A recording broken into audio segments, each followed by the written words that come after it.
వాహిని media ప్రేక్షక మహాశయులకందరికీ నా వందనములు. నా పేరు డీజీ రవికుమార్. నేను గురు పారంపర్యంగా వైద్యం నేర్చి గురు వైద్యాన్ని చేస్తూ వస్తున్నాను. మీలో ఎలాంటి సమస్యలు ఉన్నా కూడా మీరు మొట్టమొదటిగా మేము చూపించిన రెమెడీస్ ఏమున్నాయో దాన్ని ఒకసారి కాకపోతే 4 సార్లుగా చూసి దాన్ని చేసుకోవాల్సిందిగా తెలియజేస్తున్నాను. ఎందుకంటే ఫస్ట్ మీరు ఇంట్లో వైద్యం చేసుకొని నేర్చుకోవాలి. ఇంటి వైద్యుడు కావాలి. తర్వాత కావాలంటే మీరు ఎక్కడైనా ఈ సమస్యలు ఎక్కువగా ఉన్నాయంటే కావాలంటే అవతల మందు తీసుకుంటా రావచ్చు. ఇప్పుడు చాలామందికి వీర్య కణాలు అనేది చాలా సమృద్ధిగా లేకుండా చాలా సతమతమవుతూ ఉంటారు. ఇంకొంతమందికి ఏమవుతుందంటే తొందరగా మెత్తబడిపోవుట. భార్య దగ్గరికి పోతారో లేదో వెంబడే కొంతమందికి పడిపోతుంది. ఇంకొంతమందికి పోయిన 2 సెకండ్లకే పడిపోతుంది. అలా కాకుండా ఇంకొంతమందికి ఏదో కాస్త టైం తృప్తి లేని జీవితాన్ని గడుపుతూ ఉంటారు. ఇలాంటి వాళ్ళు ఎవరైనా ఉంటే నేను ఒక రెమెడీ చెప్తాను. చాలా వరకు చెప్పాను రెమెడీస్. దాన్ని మీరు ఆరోగ్యపరంగా చెప్పాను. కడుపుకు తీసుకునే మందులు కూడా చెప్పాను. ఆ మందులు మీరు కడుపుకు తీసుకుంటూ మీకు సమృద్ధిగా జరుగుతూ ఉండాలి. అలాంటప్పుడు ఏం చేస్తారంటే ఒక 4-5 నిమిషాలు టైం ఉండాలి, ఇంకా నాకు ఎక్కువ స్పెండ్ చేయాలని ఆశ ఉండాలి అనేవాళ్ళు ఎవరైనా ఉంటే చూడండి, ఇది ముడుగుదామర అంటారు. దీన్ని వెలిముడుగు లోముడుగు అంటారు. వెలిముడుగు అంటే ఇది అవతల ముడుచుకుంటుంది. ఎల్లో కలర్ పూలు వస్తుంది, పసుపు రంగులో పూలు వస్తుంది. ఇది చిన్న చెట్టు అన్నమాట. దీన్ని ఇలా ఉంటుంది చూడండి. ఇది వెలిముడుగు. ఇంకొకటి లోపలికి ఇట్లా ముడుచుకుంటుంది, అది కాదండి. దీన్ని మాత్రమే తీసుకోవాలి. దీన్ని ఏం చేస్తారంటే మంచి నక్షత్రం ఏదైనా పుష్య నక్షత్రం ఆదివారం రాజు వచ్చినాడు దీని దగ్గరికి వెళ్ళి మీరేం చేస్తారంటే మీ మనోసంకల్పం, నేను ఇలాంటి సమస్యకి తీసుకెళ్తున్నాను అని చెప్పి కాస్త నివేదన చేసి ఒక 11 సార్లు ఈ ఒక మొలకని అలాగే పెరుక్కోవాలి. మొత్తం పెరుక్కొని ఏం చేస్తారంటే దీన్ని ఇక్కడి వరకు తుంచేసి ఉత్త ఏరు మాత్రమే తీసుకోవాలి.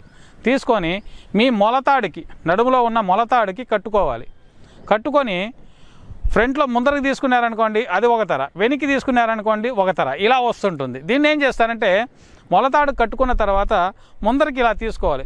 ముందరికి తీసుకొని భార్యతో సంభోగం చేసేటప్పుడు ఏమవుతుందంటే ఇంకా 5 నిమిషాలకు బదులు 10 నిమిషాలుగా మీకు టైమింగ్ అనేది రైజ్ అవుతూ ఉంటుంది. అలాగే దాన్ని మళ్ళీ వెనక్కి తిప్పుకున్నారనుకోండి స్ఖలనం అయిపోతుంది. ఇలా ఒక అద్భుతమైన చమత్కారమైన ఒక చెట్టు మూలికి ఇది.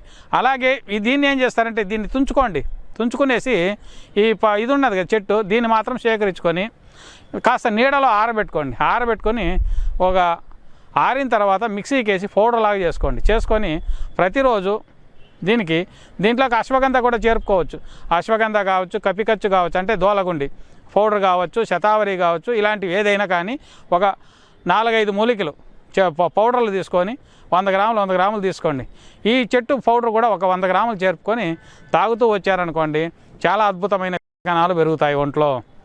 మీకు ఆ టైమింగ్ అనేది పెరుగుతుంది, నరాల వీక్నెస్ పోతుంది. చాలామందికి షుగర్ వచ్చిన తర్వాత చాలామందికి నరాలు వీక్నెస్ అయిపోతుంటాయి. అలాంటి వాళ్ళకు కూడా చాలా అద్భుతంగా పనిచేస్తుంది ఈ చెట్టు మూలికి. ఇది దొరకడమే రేరు, ఎందుకంటే ఈ మంగళగిరి కొండల్లో చాలా వరకు దొరుకుతున్నాయి. దొరికిన దాన్ని మీకు చూపించాలి కదా, దానికోసం చూపించాను. ఈ ఒక్క చెట్టు మూలికి మీకు మీరుగా చేసుకోవచ్చు.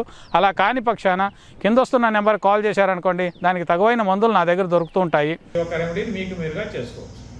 దీని పువ్వు పేరు వచ్చి మదన్ మస్తి అంటారు. ఇది వచ్చి పల్సర్ కొట్లో దొరుకుతుంది. ఇది చాలా రేరుగా దొరికే పువ్వు. ఇది ఇలా వస్తుంది. దీన్ని మదన్ మస్తి అని పిలుస్తారు. ఈ ఒక చెట్టు మూలకి దేనికి పనిచేస్తుందంటే దేహంలో ఉన్న ధాతువుని పెంచడానికి చాలా అద్భుతంగా పనిచేస్తుందండి. ఇది పువ్వు అన్నమాట, చెట్టు కాదు, పువ్వు. ఈ పువ్వు జతికి కొన్ని రెమెడీస్ మీరు చేర్చుకోవచ్చు. ఏదంటే అశ్వగంధ, శతావరి, దోలగుండి, అంటే మనం కపికచ్చు అని పిలుస్తాం దోలగుండి, అది కావచ్చు. లేదా పిల్ల పీచర గడ్డలు కావచ్చు, తాళి మకాన్ గింజలను వస్తుంది, అంటే నీటి గొప్పి గింజలు అంటారు, ఇవి కావచ్చు. మీకు ఏది దొరుకుతుందో దాన్ని ఒక్కొక్క భాగం తీసుకోండి. అంటే పావు కిలో తీసుకొని పాలలో ఉడకబెట్టుకోండి.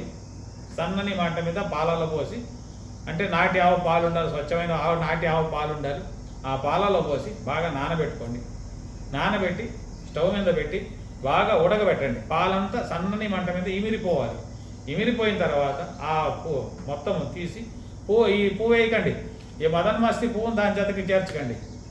కొత్త అశ్వగంధ, దోలగుండి ఏదైనా కానీ ఓ పావు కిలో తీసుకొని ఒక 4-5 రకాలు తీసుకొని బాగా పాలల్లో ఉడకబెట్టి ఎండబెట్టండి. పాలంతా ఇమిరిపోయిన తర్వాత ఇది తీసి ఎండకేయండి.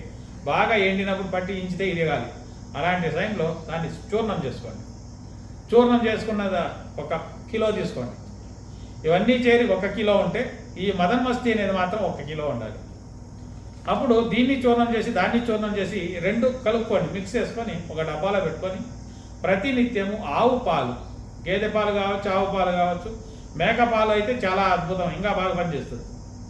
అలా పావు లీటర్ పాలు తీసుకొని 2 ఎల్లుల్లి పాలు, 2 చిటికలు పసుపు పొడి వేసి బాగా కాంచి కాగిన పాలకి ఇది 1 స్పూన్ వరకు చూర్ణం వేసి మిక్స్ చేసి తెల్లవారి భోజనం అయిన తర్వాత, టిఫిన్ అయిన తర్వాత, మళ్ళీ రాత్రి భోజనం అయిన తర్వాత వాడుతూ వచ్చారనుకోండి, కంపల్సరీ మీకున్న ఆ శీఘ్రస్ఖలనం కావచ్చు, వీర్యకణాలు సమృద్ధిగా లేకుండా పోవడం కావచ్చు, సరిగా అంగం స్టడీ కాకుండా ఉండడం కావచ్చు, ఈ సమస్యలన్నీ కూడా పరిహారం అయితే వస్తాయి.